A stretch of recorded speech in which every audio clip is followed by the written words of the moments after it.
Israelites walking up and down the streets of Atlanta by the State Farm Arena as if they are some type of militant group and they're purple and gold like they're Q dogs really takes me back to the time that my deconstruction started to begin. Honestly, I can make up multiple part series on it, but just to put things short, yes, I grew up in the Bible Belt. Yes, I grew up Baptist, Christian, black family, conservative in all the ways, but politically. But honestly, I didn't have any major traumatic or negative experiences with the church. Someone in my life, a parent who I no longer speak to, who is very much misogynistic in all the ways, but also just angry and unhappy, and not to say that that's true for this person all the time, but certainly majority of the time, introduced me to this cult. It's so true when people say that we create the gods that we want, or we create gods in our image. Whatever God we serve is more than likely has very similar morals to us, no matter how corrupt. And 100% this person clinged to the God of the Hebrew Israelites because of how masculine and misogynistic and honestly dismissive of any other person besides the black man this God was. It fell right into his misogynistic, narcissistic worldview perfectly. And not to get into all the beliefs of the Hebrew Israelite God, because I can make some videos on that.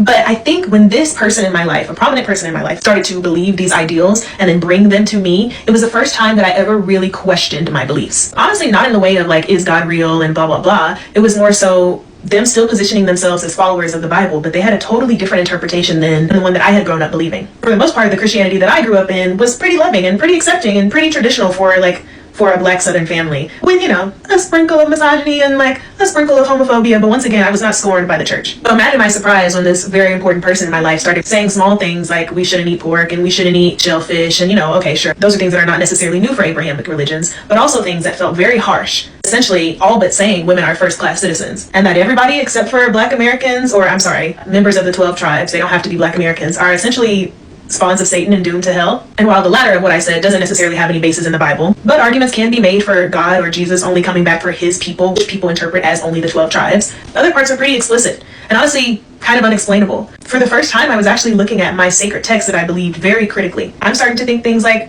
well, why are women considered second-class citizens? And why does the Bible believe that the men should be the leaders and providers, when everywhere I look around, whether it's at my home, whether it's at work, in media, women, to me at least, seem to be the more capable, discerning, unemotional leaders. And then I start to think, well, if hell does exist, did God truly make groups of people that live in, like, say, India or Asia or any place that Christianity is not the predominant religion just to doom them to hell after they die? And then I started to think, well, if God is an all-loving, all-knowing God, then first of all, if he's all-knowing, then essentially those going to hell are predestined to go to hell because he knows that they're going to hell already. And if he's all-loving, why even create a place like that? And also, what finite sin deserves an infinite punishment? And then I started looking at stories in the Bible and thinking, you just destroyed a city and you saved one family. I'm talking about Sodom and Gomorrah.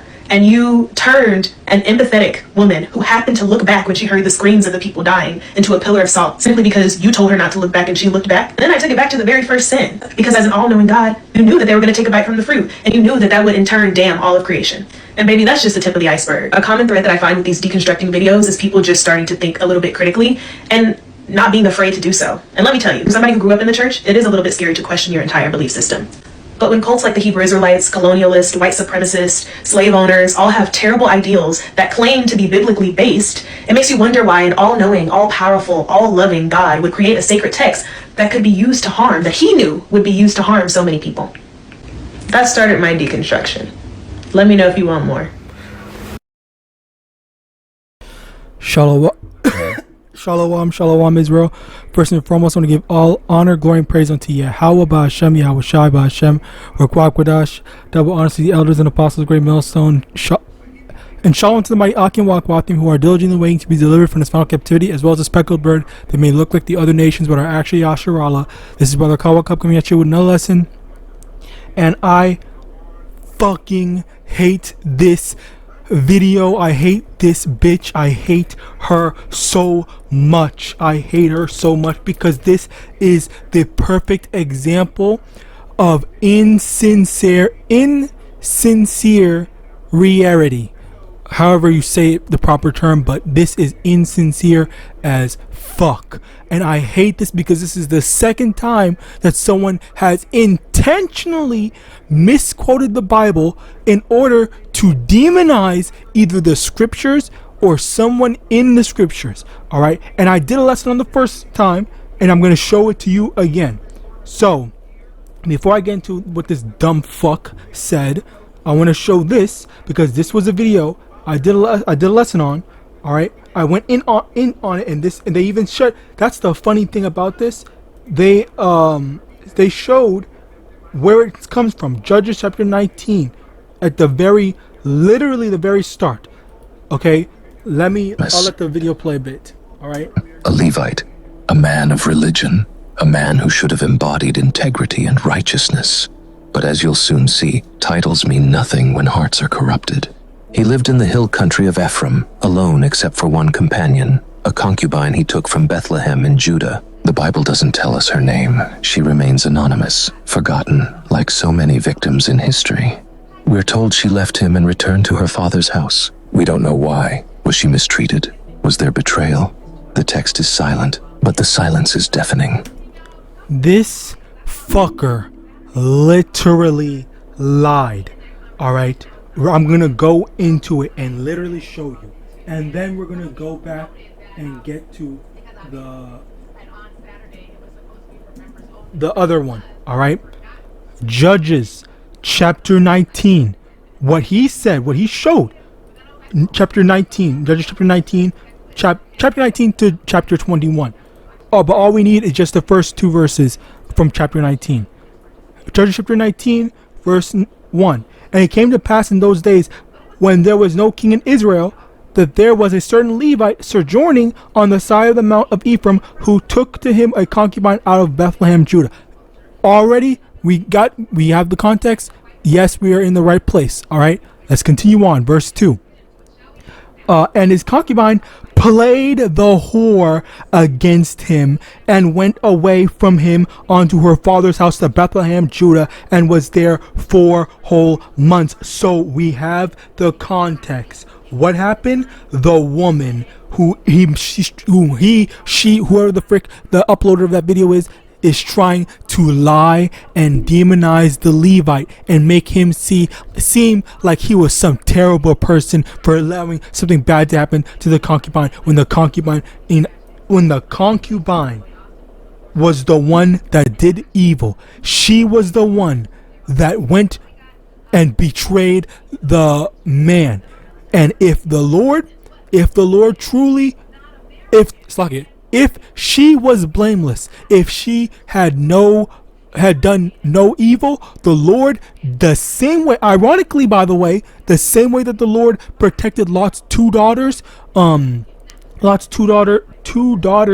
Sodom and Gomorrah from the men, the Lord would have saved that concubine as well, because she would not have done anything, or would have been deserving of any judgment to fall upon her. So right there, already, this devil, number 1, is wrong and is a liar. Okay, number 2, this liar, all right, is over here adding to the scriptures, because again, this is why you have to study, so that you're not allowing people to mislead you and misguide you. That's the thing. Ephesians chapter 4 verse 14, that we henceforth be no more children, tossed to and fro and carried about with every wind of doctrine by the sleight of men and cunning craftiness, whereby they lie in wait to deceive. You are like children, being able to be deceived by random people. Let me get this. No, okay, I'll just skip to the point, get to the point. Okay, the thing here, you as children, what's it called? Soak up information as a sponge. You are allowing yourself to just accumulating and soaking up whatever information and not properly processing it for you to actually have a proper foundation in what you believe in, but rather you just follow whatever the fuck you want to believe in, follow whatever someone tells you, and that's why you have people. That's why you have people misleading people and leading people astray. You have, and this is another example of this. Both of these videos, not this brother's video as a whole, by the way. I guess I should have specified that. I definitely mean only this Eve's video specifically, and as well as this video as a whole. All right. But yeah, basically the thing here is how you have people that post stuff like this, and because a majority of people, they do not do research. They do not take the time to say, okay, is this actually valid? Is this actually verifiable? Let me go and actually look to see all the stuff that that they said is true. And that's the same thing you should be doing with me, all right, as well. If I make a video, talk about something, go and check to see, oh, is this taken out of context? Is this proper? Is this the right information and whatnot? Or am I just talking? Or is Cobble Cup just talking out of his ass? All right. So this is why I it's very important. This is why I get pissed off at stuff like this, because this is ridiculous. This is genuinely ridiculous to see this type of behavior. Now I want to go over here. I'm going to go back specifically to what she said. Well, it is an all-loving, all-knowing God. Then first of all, if he's all-knowing, then essentially those going for any place that Christianity is not the predominant leaders. And then I start to think, well, if hell does exist around, whether it's at my home, whether it's at work, in media, women, to me at least, seem to be the more capable, discerning, All right, Slakia, I'm gonna get into that. Should I just get into that now? No, I'm gonna get into this part, what you just said about women being better leaders and whatnot. I'm gonna get into it, but I just want to say quickly, media, obviously, media is fake. It's not real. Like media in the sense of, like, you know, movies and shows and stuff like that. Of course they're going to show women as better leaders, because the writers are going to make it seem like it's working out that way. But obviously, you know, when in actual practice, that's not always going to be the case. All right. Anyway, I'm trying to look for what predominant religion just to doom them to hell after they die. And then I started to think, well, if God is an all-loving, all-knowing God, then first of all, if he's all-knowing, then essentially those going to hell are predestined to go to hell, because he knows that they're going to hell already. And if he's all-loving, why even create a place like that? And also, what finite sin deserves an infinite punishment? And then I started looking at stories in the Bible and thinking, you Slucky, here it is. Okay, get ready. just destroyed a city and you saved one family. I'm talking about Sodom and Gomorrah. And you turned an empathetic woman who happened to look back when she heard the screams of the people dying into a pillar of salt, simply because. Now this is just an absolute bullshit lie. All right, let's get it and see the context and what the fuck this dumbass is saying. All right. Genesis chapter 19 verse, let's just start at verse 23. The sun was risen upon the earth when Lot entered into Zoar. Then the Lord rained upon Sodom and Gomorrah,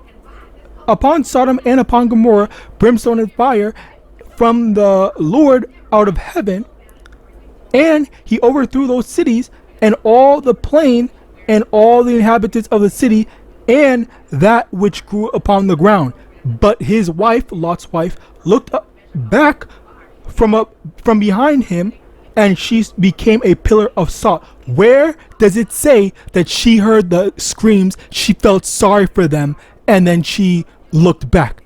The metaphor, quote unquote, of looking back is kind of like, if you've seen that one movie, not that one movie. What's it called? Fuck, I'm trying to remember. The concept of what looking back means, it's like you are I'm trying to think of the term or the phrase. It basically, like, you are, let me get a precept to actually support it rather than trying to verbalize it on my own. Proverbs 26 verse 11, as a dog returneth to his vomit, so a fool returneth to his folly. That's basically the thing, where that's the metaphor, where because she saw the goods, that she saw all the things, she saw the life that she had in Sodom and Gomorrah, and she looked back because, you know, that's the hypergamy, I think it's called hypergamy, in her, where she doesn't want to lose her wealth. She doesn't want to lose the things that she had. So she looked back for the things that she said, not for, oh, I feel sorry for the thing. That's, you're adding on to the scriptures, all right? And it's what's it called? Parabolic. It's parabolic in the sense that you have to understand that what's a word? What's a phrase? What's the fucking phrase? When the Lord is trying to, you know, to do away with wickedness, all right? when the Lord's trying to do away with wickedness, why are you trying to, why are you looking back? For what purpose do you have to look back for something that you know and you acknowledge is wickedness? And on top of that, why would she feel sorry for people that were just about to go and why would she feel sorry for people that threatened to rape her husband? Her husband, not her, but rape her husband, by the way. So they were going to rape her husband. They literally said, let me see if I can actually get it.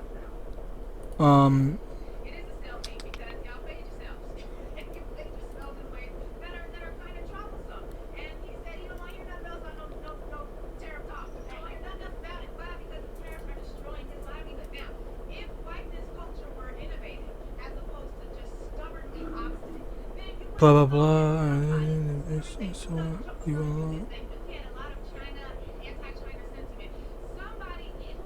Where the fuck is it?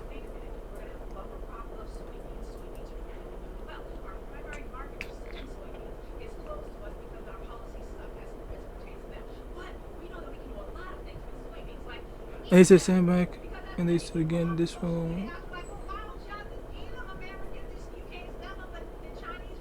Oh yeah, here. So verse 9, it says, and they said stand back, and they said again, this one fellow came into to sojourn, and he will needs be a judge. Now will we deal worse with thee than with them. And they pressed sore upon the man, even Lot, and came near to break the door. So basically they were threatening Lot and saying, if you don't move out the way and give us those two men that we saw join you, then we're gonna do worse to you. We're gonna rape you worse or grape you worse. I don't even know if I can say this shit anymore. I don't know if this video is gonna get taken down because of that. But basically, we're gonna do worse to you than we were planning on those men. All right. So over here, where's that sympathy? All right. Where's that sympathy of stuff? Because that was the original intention of the thing where they were weak, they were wicked people. The Lord was intending on destroying them, and then now she just wants to absolutely disqualify all the context of what these people were doing, and then just say, oh my god, people deserve, like, what is Slakia? Like, I'm trying to freaking stay calm. Was I missing anything? Did I miss anything? I had something else I wanted to say, I want to bring out. Let me see if I can find it, and then if not, then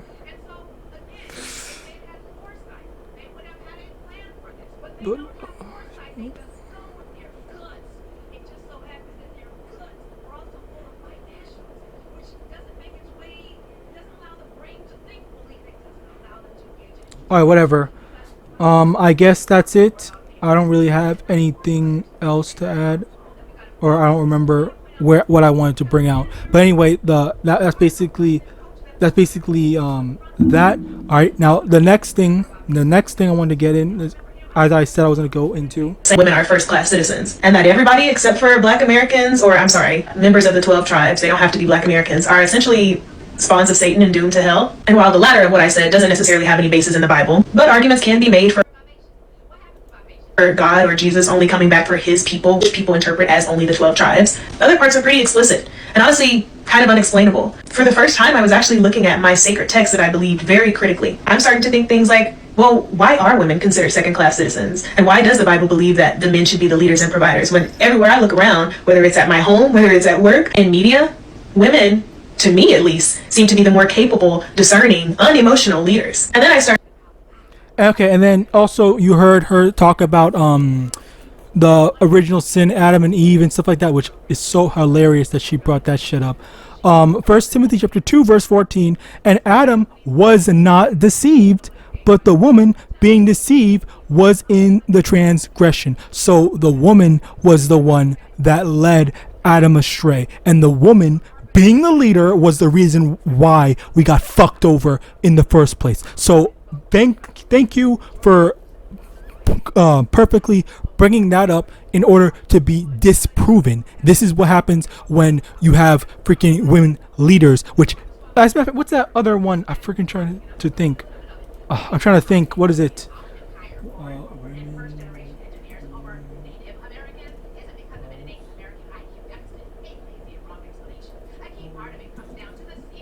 I don't think that this is actually the term or the thing. Or maybe it is. Hold on.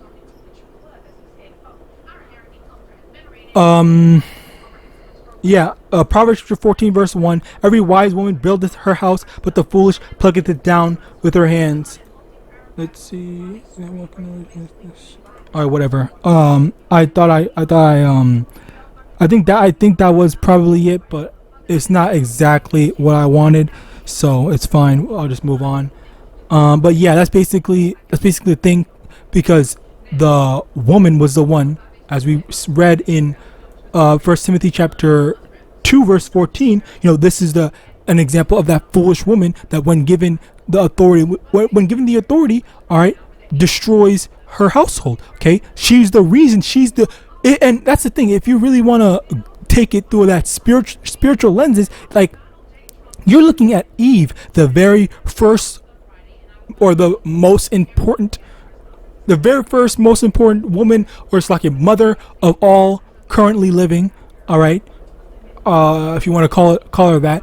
That is the issue. That's the problem. That is where the source of it are. And you're gonna act as if what's it called? Oh, that just does not matter. You literally just referenced that. You referenced that in the same video, but while also saying simultaneously that women are better leaders, women are this, from your experience with. Okay, sure, yes, there may be.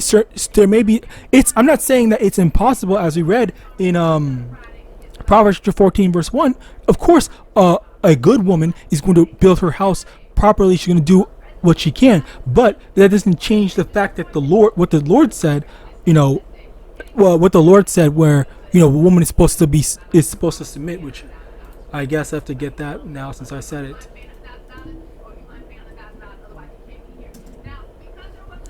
Colossians chapter 3 verse 18. Wives, submit yourselves unto your husband as it is fit in the Lord. Basically, that's where you have the ordinance of what the Lord YAHAWASHI set up and put into play. All right, but yet you have this woman whom is going against what the Lord set up. All right, so how are you going to what's the word, say all this stuff and genuinely claim that you believe while constantly wanting to go against what the Lord set up? Okay, the Lord did not set up for women to be the leader. The Lord set Adam first, and then look at what happened when Adam allowed Eve to lead him. The losing their immortality, or whatever the fuck. All right, but yeah, I think that's basically it. That's all I wanted to point out. I really just I absolutely despise this insincerity. Like, this is that whole, like, number one, demonizing the Bible, demonizing the Bible, okay, trying to push out some false narratives, trying to change and add on to the scriptures, which, by the way, let's get that as well and end it off there.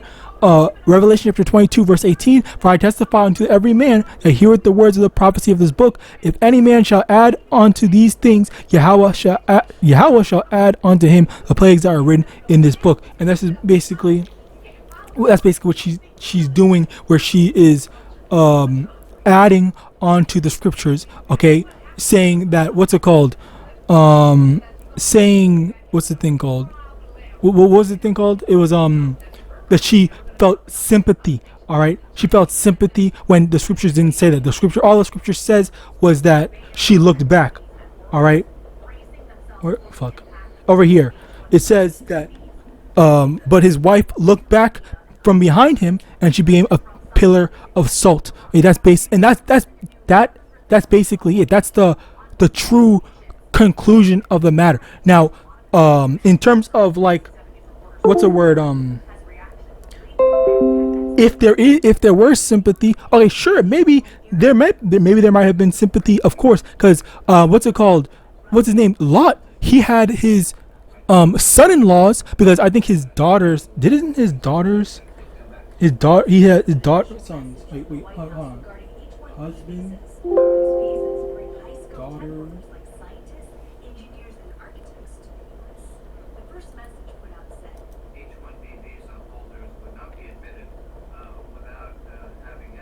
Oh no, Slovakia. Never mind. Oh no, yes they did. So verse 14, and Lot went out and spake unto his sons-in-laws, which married his daughters, and said, Up, get you out of this place, for the Lord will destroy the city. But he seemed as one that mocked unto his sons-in-law. So basically, the his daughters, they had husbands, or I guess they were getting married or slash in the process of marriage and stuff like that, where they were in the process of getting married, and the sons-in-laws, they didn't listen, they didn't want to do that type of stuff. So yeah, he was trying to save them. He was trying to tell them, hey, you guys, you need to come with me, like something bad's gonna happen and whatnot. So yeah, there might have been pity and sympathy in that, but that doesn't disqualify or change the fact that, you know, you are the Lord told, number one, the Lord told you something for your safety, and then, you know, what's it called, if you ever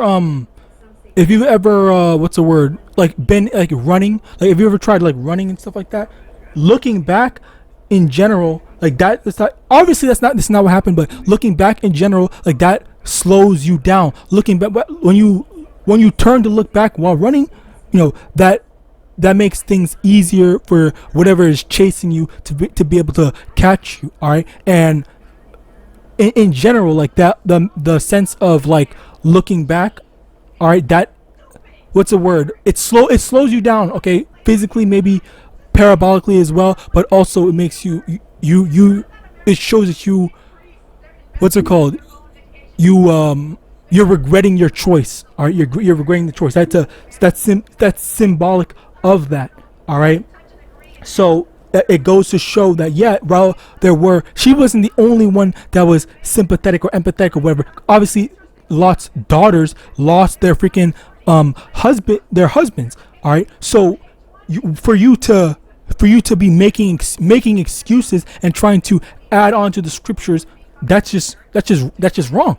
All right, of course she's not, and as a result of that, you have to actually be able to acknowledge that, you know, the Lord told you to do something, warned you against something. And so, if, say for example, if I'm warned by my father, don't touch the